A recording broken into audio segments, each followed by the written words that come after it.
ជំរាបសួរអ្នកទាំងអស់គ្នាថ្ងៃហ្នឹងគឺខ្ញុំចេញពីធ្វើការមកហ្នឹងបានមើល Facebook អូចោឡើងក៏បានឃើញបងអ្នកដែលគាត់ធ្វើមេតិកាហ្នឹងគាត់បានធ្វើពីបាយឆារ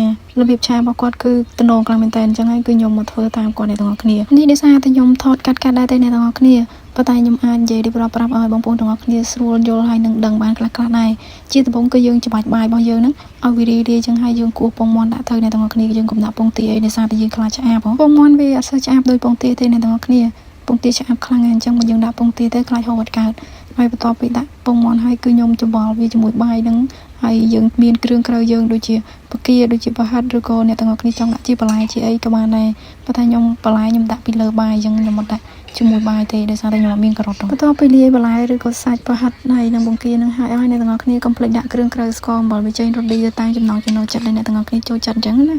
ហើយកុំដាក់ច្រើនពេកពេលដែលបាយចាប់ផ្ដើមស្រួយចាប់ផ្ដើមឆ្អិនតិច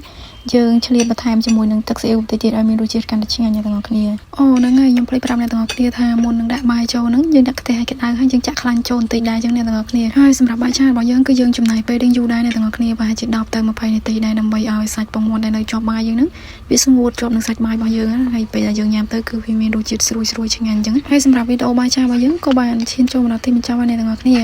ហើយអ្នកទាំងអស់គ្នាសាកធ្វើញ៉ាំមើលតើរសជាតិឆ្ងាញ់ដូចខ្ញុំថាមែនអត់ហើយខ្ញុំធ្វើលើកដំបូងទេអ្នកទាំងអស់គ្នាប៉ុន្តែរសជាតិគឺអែមតែម្ដង